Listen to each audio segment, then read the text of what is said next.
मतदान प्रक्रिया सुरू असताना काही उमेदवारांच्या नावासमोरचं बटन दाबलं जात नाही, अशा प्रकारचे प्रकार देखील समोर आले आहेत।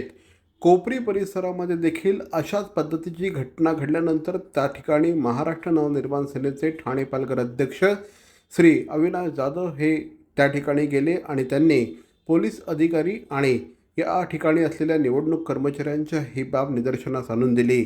अशाच प्रकारची घटना ही नौपडा परिसरातून अपक्ष उमेदवार असलेल्या किरण नागती यांच्या संदर्भात देखील घडली आहे। किरण नागती या ठिकाणी फुगा हे चिन्ह घेऊन निवडणुकीच्या रिंगणामध्ये उतरले आहेत। त्यांच्या नावासमोरचं बटन दाबलं जात नसल्याचा आरोप देखील या निमित्ताने करण्यात आला। अशाच प्रकारच्या घटना इतर 2 ते 3 प्रभागांमध्ये घडल्याचं कार्यकर्त्यांचं म्हणणं होतं। ठाणे महानगरपालिकेच्या या निवडणुकीमध्ये EVM बंद पडणं, उमेदवारांच्या समोरचे बटणं न दाबले जाणं आणि इतरही गोंधळ मोठ्या प्रमाणात दिसून आला आहे। चुकीचं होतंय ना? चुकीचं होतंय की नाही?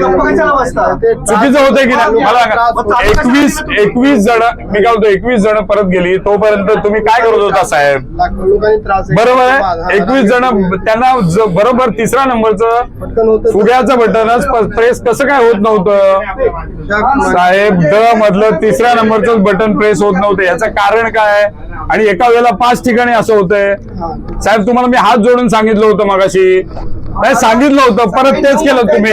तक्रार केली होती, फॉरेस्ट ऑफिस मधलं एक मशीन आहे, त्याच्यावर प्रभाग क्रमांक 21 3 क्रमांकाचं बटन ज्याची निशाणी फुगा आहे हे प्रेस होत नव्हतं। त्याच्यानंतर आम्हाला वाटलं की टेक्निकल प्रॉब्लेम असेल म्हणून आम्ही म्हणलं ठीक आहे। त्यांनी नंतर परत 2 तासांनी परत तोच इश्यू झाला, त्याच्यानंतर 1 तासांनी परत तोच इश्यू झाला। जवळपास 20 ते 21 जण अशीच परत गेली प्रेस होत नाही म्हणून।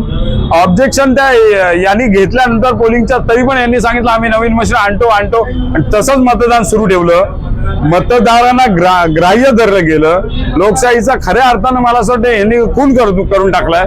अशा पद्धतीचं हे वागतायत। मी स्वतः यांच्याशी बोललो येऊन, तेव्हा परत तेच त्यांनी केलं आणि आता पुन्हा तेच आहे।